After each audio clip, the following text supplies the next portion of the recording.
Om Sai Ram. Chapter 38. Baba's Handi, Disrespect of Shrine, Kala or Hodgepodge, Cup of Buttermilk. In the last chapter, we described Baba's Chavdi procession. In this, we take up Baba's Handi, cooking pot, and some other subjects. Preliminary.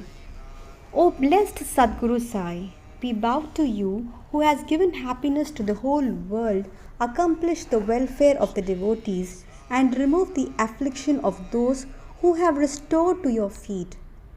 By being very liberal and also being the protector and savior of the bhaktas who surrender themselves to you, you have incarnated yourself in this world to oblige mankind and do them good. The liquid essence of pure self was poured into the mold of Brahma, and out of this has come out the crest jewel of the saints, Sai.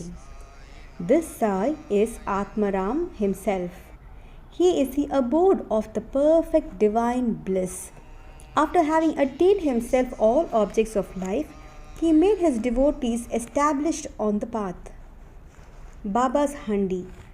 Different sadhanas, means of accomplishments, are prescribed in our scriptures for different ages. Tapa, penance, is recommended for Kirta age.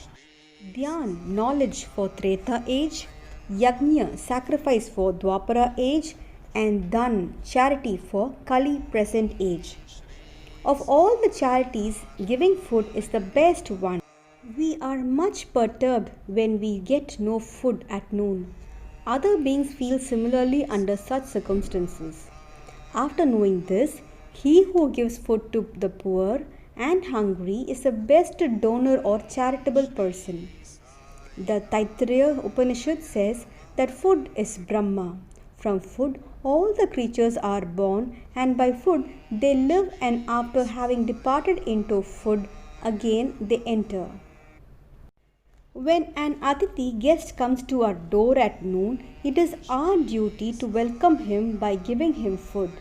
Other kinds of charities, like giving away wealth, property and clothes, etc., require some discrimination, but in the matter of food, no such consideration is necessary. If anybody comes to our door at noon, he should be served forthwith. And if lame, crippled, blind and deceased persons come, they should be fed first, and the able-bodied persons and our relations afterwards. The merit of feeding the former is much greater than that of feeding the later. Other kinds of charities are imperfect without this annadan, donation of food, just as stars without the moon, necklace without its pendant, crown without its pinnacle, pond without a lotus, bhajan without devotion, married lady without the kumkum mark, song without a sweet voice, or buttermilk without salt. Just as varan, pulse soup, excels all other dishes, annadan is the best of all merits. Now let us see how Baba prepared food and distributed it to others. It has been stated before that Baba required very little food for himself, and whatever little he wanted was obtained by begging from a few houses. But when he decided to distribute food to all, he made all preparations himself.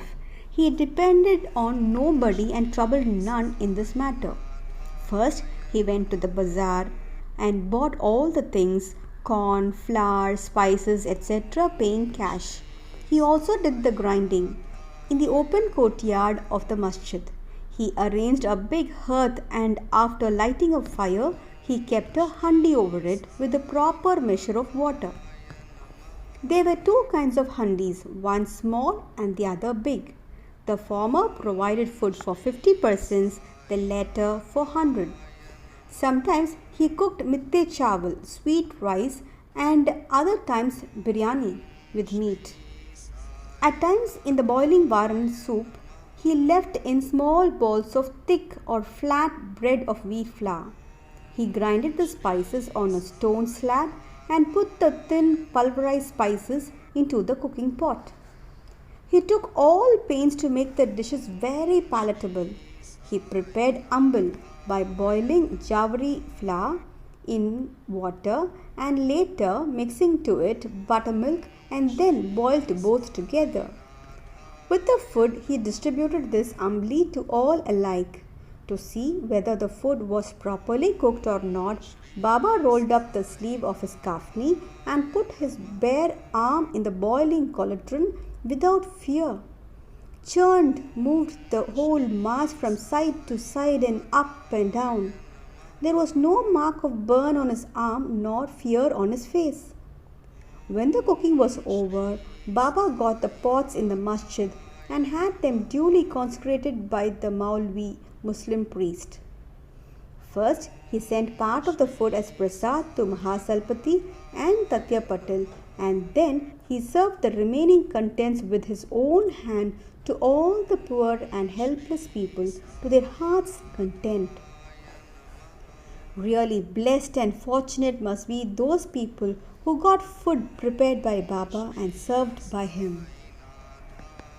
Somebody may raise a point here and ask, did Baba distribute vegetarian and non-vegetarian food as prasad to all his devotees? The answer is plain and simple.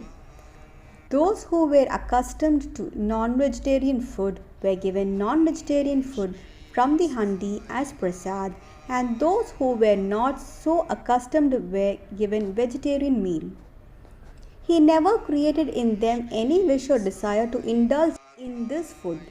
There is a principle that when a guru himself gives anything as prasad, the disciple who thinks and doubts whether it is acceptable or otherwise goes to perdition, future misery. In order to see whether any disciple has imbibed this principle, Baba at times put them to test. For instance, on an Ekadashi day, he gave some rupees to Dada Kelkar and asked him to go in person to Korla to get meat from there.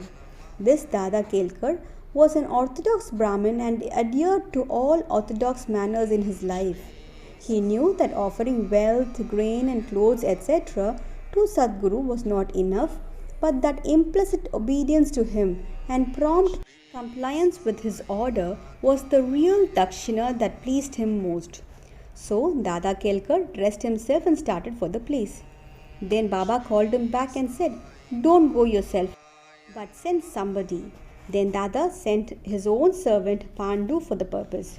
When Baba saw him going, he asked Dada to call him back and cancel that program. On another occasion, Baba asked Dada just to see how the saltish biryani mutton dish was done. The latter replied casually that it was all right. Then Baba said to him, "Neither have you seen it with your eyes nor tasted it with your tongue, then how could you say that it was good? Just take off the lid and see."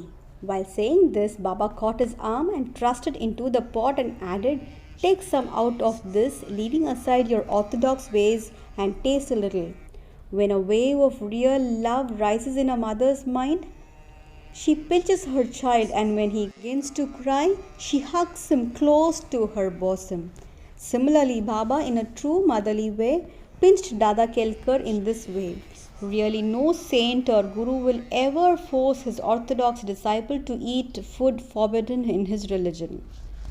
The handi business went on for some time till 1910 and was stopped thereafter. As stated before, Das Ganu spread the fame of Baba by his kirtans far and wide in the Mumbai presidency, and people from that part of the country began to flock to Shri, which became very soon a place of pilgrimage. The devotees brought with them various articles for presentation and offered various dishes of food as naivedya.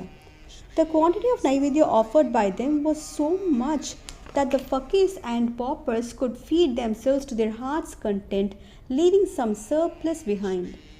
Before stating how naivedya was distributed, we shall refer to Nana Sahib Chandorkar's story showing Baba's regard for local shrines and deities.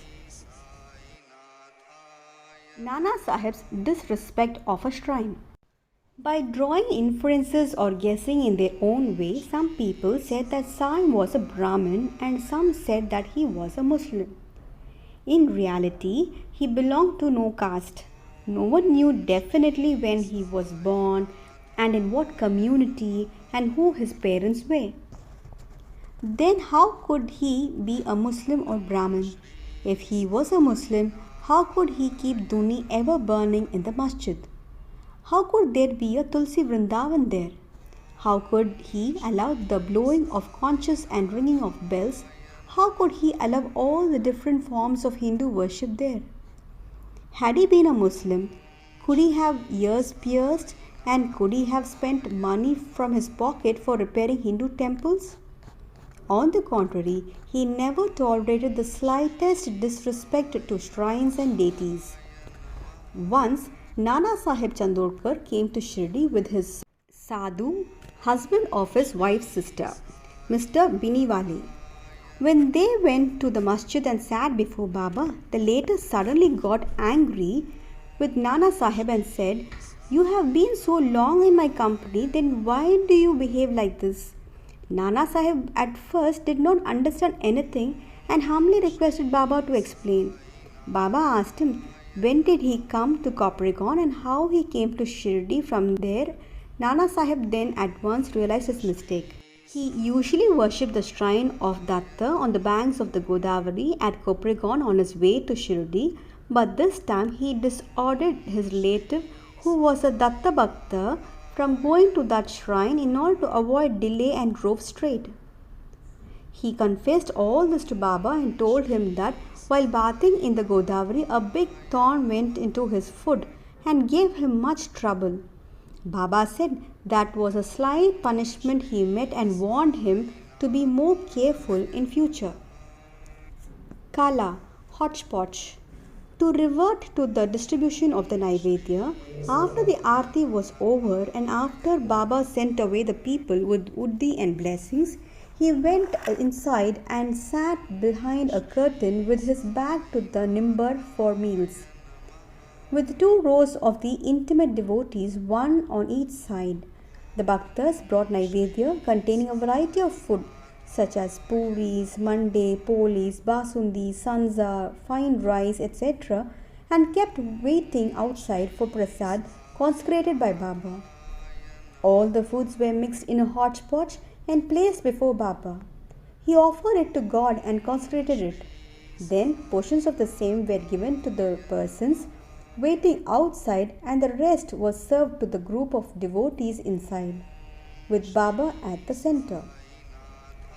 The Bhaktas sitting in 2 rows then dined to their heart's content. Baba asked Shyama and Nana Sahib Limonkar daily to serve the consecrated food to all persons sitting inside and look to their individual needs and comforts. This they did very carefully and willingly. Every morsel of the food thus partaken gave them fulfillment and satisfaction. Such sweet, lovely and consecrated food it was, ever auspicious and ever holy.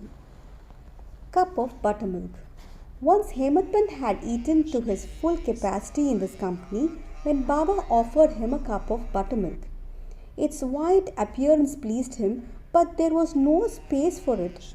He, however, took only a sip. On seeing his faltering attitude, Baba said, "Drink it all. You won't get any such opportunity hereafter." He drank it off then and found that Baba's words were prophetic, for he passed away after a brief period.